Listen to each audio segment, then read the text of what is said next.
I think retail is you're either cut for it or you're not. It's very seasonal and I love it personally. Holiday is like the thrill of my life. I love the anticipation leading up to holiday. We've been in holiday planning mode for a while, and I love that.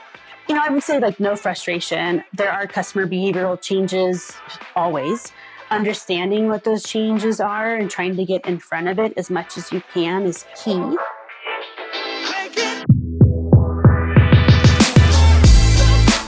You're listening to Retail Remix, your inside access to candid conversations with the people shaping retail's future. Here's your host, Alicia Esposito. We hear time and time again that it's all about the customer, that truly successful brands know how to collect customer insight and data and turn it into a meaningful experience, product, or solution.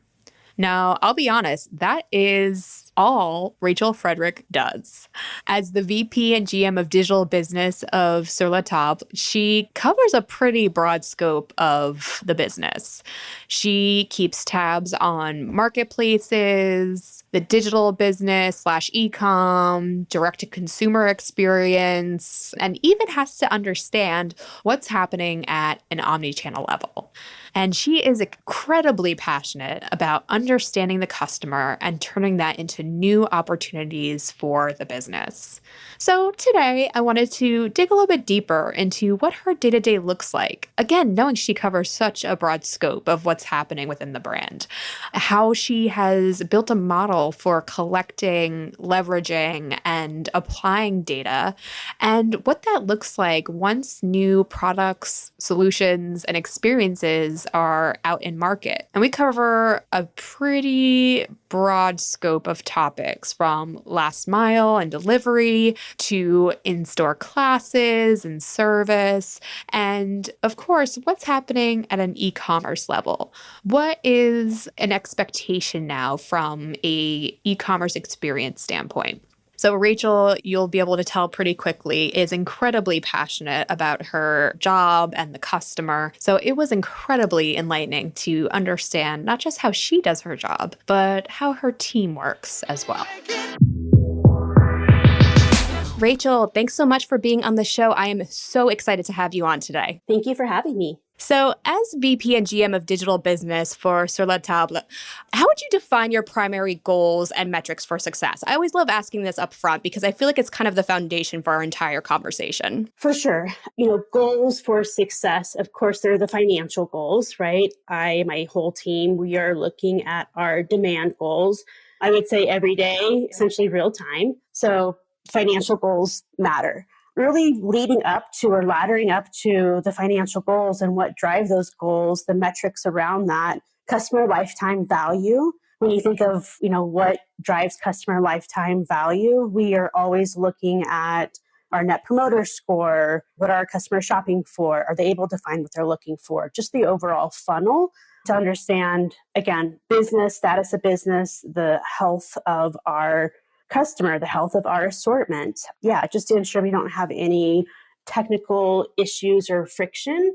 But at the end of the day, it really matters, financially that I'm hitting my goals and want to ensure that our customers are finding what they're looking for, coming back for those repeat purchases, and overall customer satisfaction is what drives all of that. Yeah. It's interesting because I feel like for so long, we heard so much about acquisition, right? Like, let's get as many customers into the funnel as possible, especially, over the course of 2020 to 2021. But it's great to hear so many emphasize not just retention, but also lifetime value, long-term loyalty, and what that really looks like. And you oversee digital business, quote unquote, and that encompasses a lot, right? So can you expand upon that for our listeners? Right. Yeah. So I have the direct-to-consumer site. So I have everything that touches the site operations, site merch. I have the analytics team. I have a strategy, paid performance reports to me, digital marketing. I have fraud or loss prevention. We also have a culinary part of our business. So The culinary ops team reports to me as well. And I have Marketplace, so the Amazon Marketplace. And we are also a part of Amazon Today program. So that also rolls up to me as well. Wow, that's great. So knowing that you cover so much within the business and you have these firm goals, not just tied to customer lifetime value, but also financial goals, right? I think everyone can kind of empathize with that balance of goal setting and measurement. How do you kind of go about translating that into actual tangible like priorities and tasks for you and your team? Because again, you cover so much. Like, how do you kind of say, okay, these are the goals, let's walk it back and identify what to prioritize and where we should be focusing our efforts? I think it's definitely understanding impact and effort, right? What do we need to do to grow our business? How are we staying competitive? Really, what do our customers want and need? What is going to make it easier, better, faster for them to shop with us versus our competitor? When you talk about someone like Amazon, for example, right? I think you can get a mixed reaction from retailers with regards to Amazon. I think there's definitely a side of the competitiveness of it, right? We've seen a big piece of that, whether, market share, wallet share going to Amazon. But I've also viewed it as they've been a great partner for us. So with that, with the Amazon Today program, for example, we were able to get products essentially delivered to our customers same day through the Amazon Today program. And what that program showed us was customers have come to expect that kind of delivery and that kind of convenience, right? I think COVID, right, probably launched a lot of that or reiterated a lot of that behavior.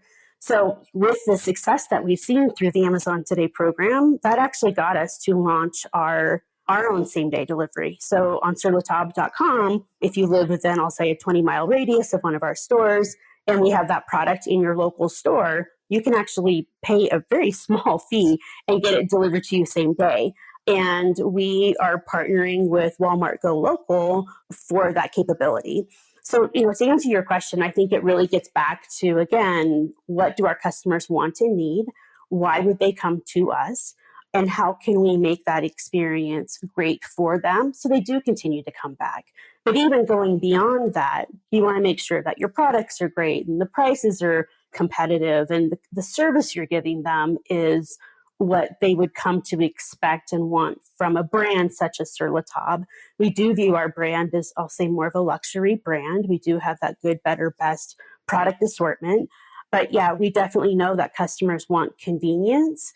And that's definitely top of mind as we look at our product roadmap. With that too, how are we staying competitive? What are our competitors doing that may be different? And how can we give them products that we know that they want and need? So that's definitely part of that equation. And I think I said at the beginning, we do have the culinary piece of our business. So we have resident chefs on staff. You can go to almost every single one of our stores, almost have a kitchen. So you can take a private event. You can do any of our culinary classes in store. And we want to make sure that experience is great as well.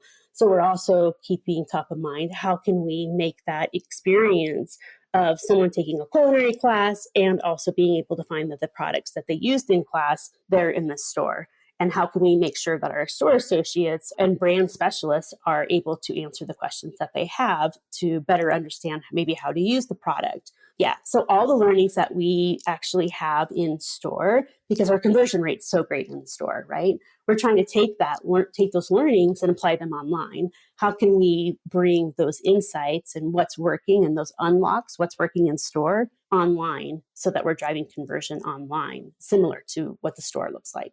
That was kind of a lot of No, definitely some things good there. nuggets, some tangible examples. But I think your point around that halo effect, I guess a lot of people have been calling it, right? Like knowing that the in-store experience plays such a central role to the brand and its customers, but like still looking for inroads through digital, especially delivery. I mean, that's powerful stuff. That's like going the extra mile on the customer insights that you're able to glean. And I think we're going to dig a little bit deeper into that. But, knowing that, again, you touch so many aspects of the business and, this is very much an omni-channel brand, with an emphasis on in-store experience, in-store discovery and expertise.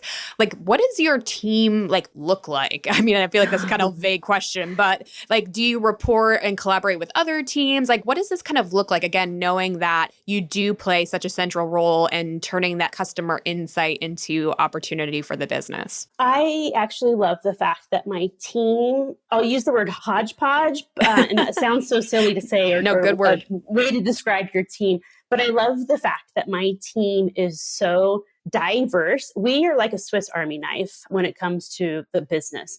If there is I'll say a complex problem that needs to be solved, I guarantee you 70% of my team is involved in that conversation because they just know the complexity and the well-rounded understanding of our business overall. So I do have a team that is focused on our site, day-to-day direct-to-consumer site. So all of our operations, add to web, merchandising. So there's a team for that. There's a team that is also monitoring our customer feedback, essentially real time every day, site operations. I have the analytics team. I do have someone who is specifically identified to be thinking about strategic initiatives all year throughout the year. As I said, I have paid performance marketing reports to me, digital marketing. So I have a few folks on that team that's very much the CRM, email, SMS team. I do have people that are on our fraud team. So they're the ones that are working with customer service to understand, do we have any potential fraud happening, and identifying that very quickly and getting to the root cause to address it. Obviously, all these teams are working very closely with our technology team. As I mentioned, we also have culinary. So we do have folks that are working with the stores. So the demand generation of culinary happens on site and the fulfillment happens in store. So those teams are working very closely to understand and define what is the calendar for each store. How are we getting the classes on site and fulfillment of those classes? Are we selling the seats that we need to sell, et cetera? So we have that team, but we're working very cross-functional. I mean, we are very close helping to define the roadmap, helping to prioritize and size issues, right? So if and when an issue is identified, making sure that it is sized and prioritized correctly and getting the right solution and resolution out as quickly as possible. And then I do have, as I said, marketplace reports to me, and I have a team that's focused on the existing marketplace, working very closely with Amazon, and then also thinking about what's next from a marketplace perspective. Got it. And you shared a little glimmer of this in your last response, talking about how you go about identifying new opportunities based on what the consumer is saying. So we cover so much about how brands are collecting data, using data to their advantage, and how that data is democratized, so to speak, across the organization and different functions. So what does that look like, knowing that, again, you touch so many components of the business, you have this hodgepodge, as you say, team, which I love. So is there a standardized process for gathering, aggregating, and kind of ensuring that data is used effectively? Or is it very much a depends on the case and what we're looking to achieve sort of scenario? I think it's A, B, and C, right? I think it's all of that a bit. And what do I mean by that? We are a really small team at the end of the day. However, I should have also said this, with the stores. And since we are so omni, I view the stores team as my customer. Since I am responsible for digital and performance marketing, I'm responsible for driving traffic into the stores, right? Okay. So I view them as my customer. I view them as my partner. I want to make sure that our customers are getting their omni-channel orders fulfilled. So we're working very closely on omni. And at the end of the day, I sort of do view them as a competitor a bit, right? We're still fighting for those same dollars in a way. With all of that said, decisions and priorities and understanding the business and really just overall business decisions that are made all come from the data that we have. So we are very mindful in the data that we collect. What does that look like? of course, all around following the regulations and compliance laws that are out there, of course. But you do need to have some amount of data to make those decisions and to understand customer lifetime value that we mentioned at the start of this, right? How can you truly do and have a great loyalty program if you don't have any data and you don't understand what is happening? Who are your top customers? How do you know that without data?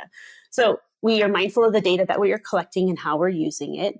But it has to be accurate data, right? So we do have a very, very small analytics team, but they are constantly going through data quality audits to understand, since there are so many sources of data, is the data accurate and what's the source of truth, if you will, and making sure that we're maintaining that as we need to and would expect to. So we are also collecting data and reading data real time throughout the day. And as I said, I think when I get really overwhelmed at night while I'm eating dinner, I review customer feedback every single night. I love that it Every calms you. It does. It's the finger on the pulse of what's actually happening. And this goes back to my days when I was at Gap, supporting all brands, all markets. I would read customer feedback while I was eating dinner, and it just calms me for sure, right? It just kind of brings me back to how are things, what is the health of what's going on with our site, with our customers. So that real-time data is something that I encourage my team, not even just the team that's responsible for voice of the customer, for example, but other pieces of my team, I encourage them to go and read the feedback. At a minimum, they at least get it sent to them at the end of the day as like a summary. So I think that it depends on the types of data that you're looking at. What are you trying to do with that data? But my team is just engrossed, and everyone is encouraged and empowered to read the data, understand the data, and ask questions. And I think because of that approach and that feeling of like ownership and accountability of our data, we have, almost every team in the organization comes to us with the data requests, which is great that they want to know, right? And we try to make it as self-serve as possible, of course.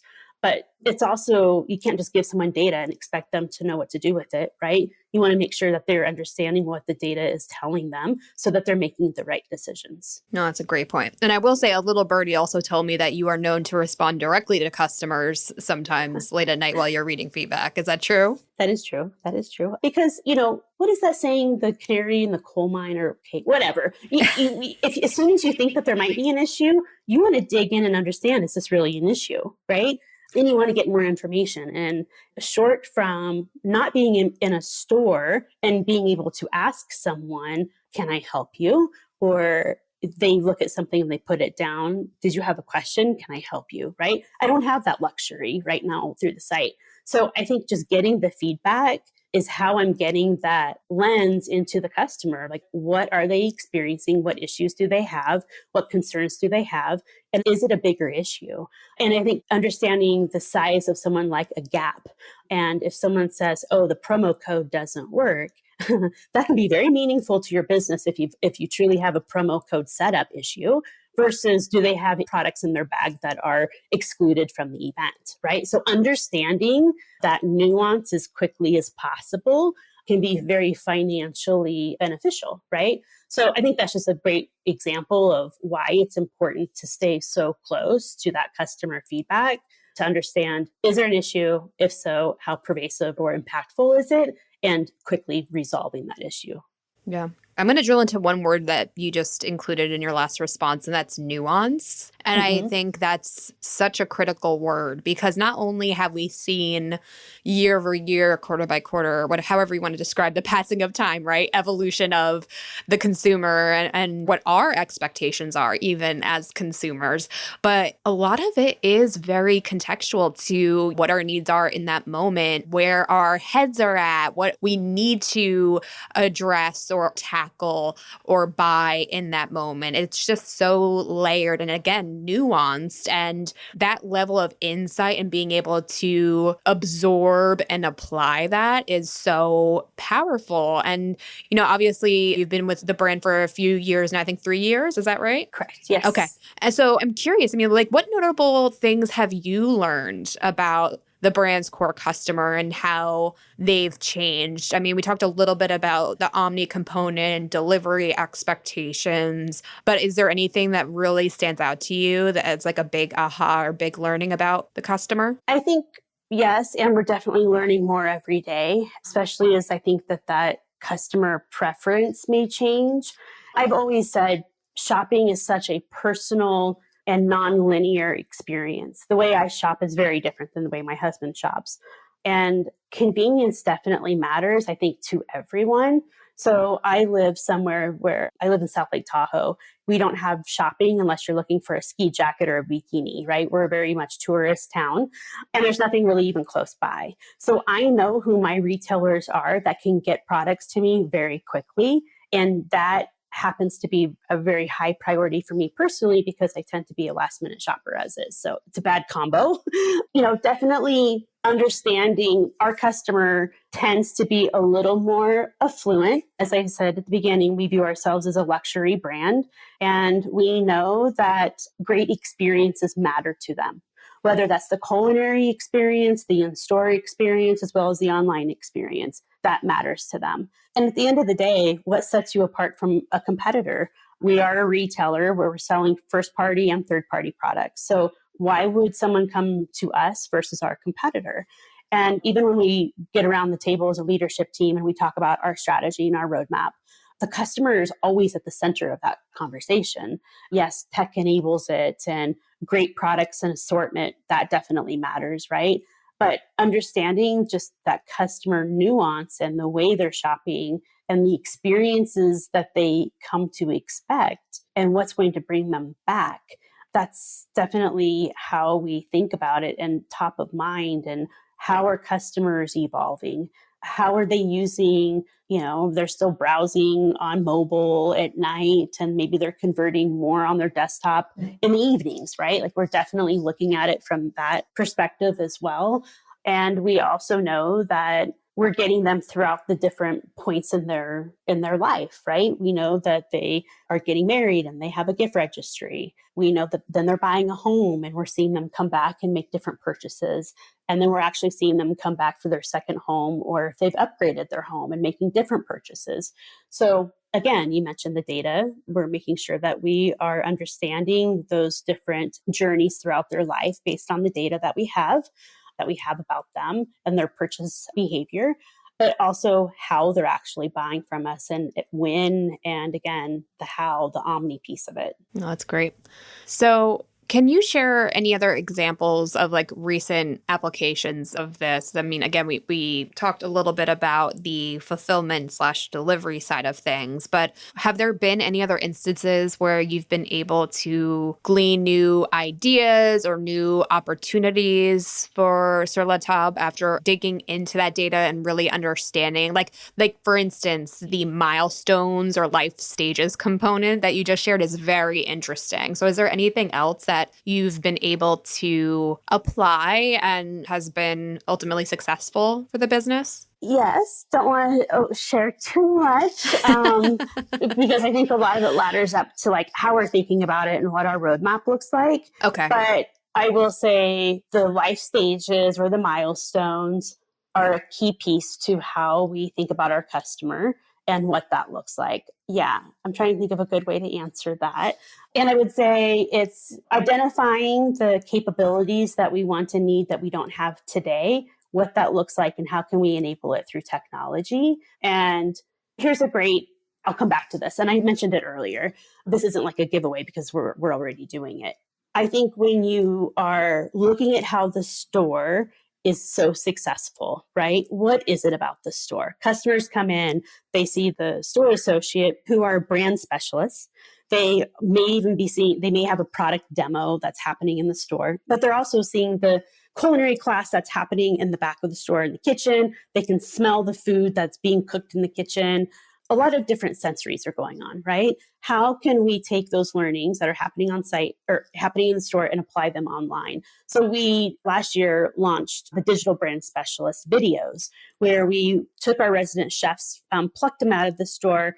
These are experts, right? They are true resident chefs. and did video demos with them, product demos. Tell us why you like this product and how you use it in your home, right? And we did some short product demos and put them online to see if that would help drive engagement and conversion. And it has. It's been pretty successful for us. And I don't know if it is because they are viewed as those authoritative, resident chefs. So I sort of believe what they're saying, right?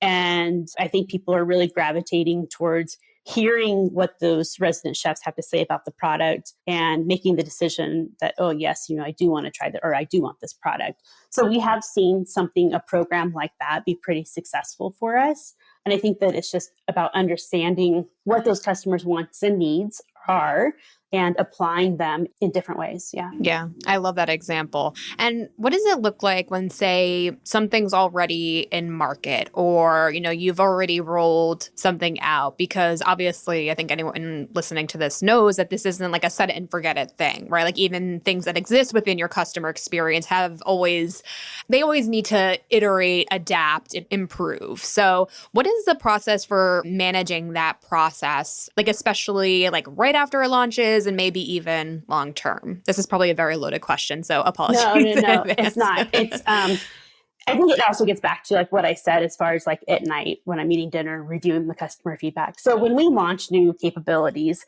it's a very collaborative effort with our tech teams, our product teams, across my entire organization. We're about to launch this thing. First of all, my entire team's also gone through UAT to begin with. So we're very aligned and working very closely with those teams. But we launch it. It's definitely not a set it and forget it. We will actually, again, watch customer feedback, wait for customer feedback to come in. And then there's also the ability for, I'll say, session captures, right? I know nothing about this person. I don't know who they are. There's no identifying information about this person, but I can, in fact, watch the session replay of their session. How did they interact with, say, the new capability that we just launched? Does it seem as though they were confused? Was there any hovering time, friction, rage clicking, those signals to indicate whether or not the customer was able to get through whatever new capability you just launched? And are they using it as we expected? So definitely looking for, again, those signals to understand, are they using it as we expected? Were there any issues? Can we make any improvements for that next iteration? That's great. Well, and just judging by how you talk about your process and even how you unwind at dinner time, it's clear that you're really passionate about this work and getting closer to the customer. But if you were to like drill it down, what do you find most rewarding about your role and the work that you do? And I guess conversely, like what do you find most overwhelming or even frustrating about it? I truly love when my team finds an unlock or identifies an opportunity, whether it's through the customer journey or the experience, or we're all about A/B testing. So if they're running an A/B test and they find a winner and being able to apply that in different parts of our business, that's amazing. I get really excited is not the right word, but I'm very happy that my team is viewed as being very trustworthy and resourceful for the rest of the organization. I take a lot of pride in that. And I also feel a lot of pride with my team when they get frustrated that there's customer friction or frustration somewhere, and they represent the customer in-house always. I love that. I think retail is you're either cut for it or you're not. It's very seasonal. And I love it personally. Holiday is like the thrill of my life. I love the anticipation leading up to holiday. We've been in holiday planning mode for a while, and I love that. I would say like no frustration. There are customer behavioral changes always. Understanding what those changes are and trying to get in front of it as much as you can is key. And of course, there are also things that you can't control. There are financial implications or changes, macro changes that you can't control, but do impact you. As I said at the start of it, I'm very financially motivated, and that is the goal. I don't want to say North Star, but that's definitely the goal that I'm looking at every day. I wake up first thing in the morning, I'm checking my daily sales report, and I want to know how I did, although I probably knew going into before I went to bed. And, if there's even like a penny miss, it really weighs on me. And I want to understand why. And then, those days where you just kill it, I want to make sure that the team celebrates it. And we say, like, wow, that was amazing. How can we repeat it? What was so amazing about it? And let's keep it going. So it's just, I don't want to say it's the highs and the lows, but it's just identifying those wins that I think really motivate me and motivate the team. And yeah, I have a great team. Yeah. I love that. And it's clear that you not only respect your team, but in some ways admire them. And I think that's really what drives a successful team or function is like having that mutual respect and being like, oh, I have like the smartest people. Like I'm learning from them. They're not just like taking orders. And I think that's a big part of this entire journey, right? Especially when there's so much change, there are so many dynamics at play, so many nuances at play. And like it's not all going to be, sunshine and rainbows. So like having a team that can rally around you and support the greater cause, so to speak, of the brand. I mean, that's really impactful. Absolutely. With the customer lens, always, which is a great balance, I think, just to always keep that customer in mind or at the forefront of what they're doing. And yeah, I mean, as a leader, I view my role as I'm here to support and enable them. When they come and they ask questions, before I answer or give them my opinion, ask them, what do you think? A lot of times we'll review creative or what have you for maybe a big campaign or big promotion coming up. And they'll show me like the options, or they'll show me what received so far as potential creatives that we're going to use. And they'll ask me like, well, what do you think? And I'll say, what do you think? I want to know what you think. And again, we're all about A/B testing. So I love being wrong, right? Like prove me wrong. If I'm wrong, that's great. That means we learned for next time. So yeah, I definitely love my team. They're great. They're smart. And I think, I definitely learn from them every day. I love that. So I know you got a little sly when I asked about upcoming initiatives and things like that, but I mentioned holiday, so I do have to ask. I mean, is there anything going into Q4 that you're excited about that you can share, or like just more generally speaking in your personal experience and, what you're tracking and reading about in the industry? Is there anything that you're excited about? Any goals you have personally, professionally going into the closeout of the year? I think a lot of retailers are probably having the same conversations around, it's been the shift in the financial markets out there. What does that mean? Are there any, what does that mean? The R word has been lingering out there. And as a company or a brand, that is a luxury brand, we tend to be a little less impacted day to day if the market swings, because our customers may be a little more affluent and less reliant on the day to day, right? So I think always keeping that in mind and just trying to be mindful of that as we go into the holiday. What could it look like? I think we're definitely seeing year over year, customers are shopping earlier and earlier. No longer is it really just like the Black Fridays and the Cyber Monday and then the holiday. We're getting our holiday shops up earlier year over year. So I would say that's probably one that all retailers are talking about or thinking about. And just making sure that we have the best experience we can for the customer. And I am still being kind of sly about it, so I'm sorry. And I think that, we just want to make sure that we're riding the wave that we saw last year that was so great and what that looked like. We launched same day delivery November of last year, and we're still seeing that same day delivery and BOPUS experience is still important.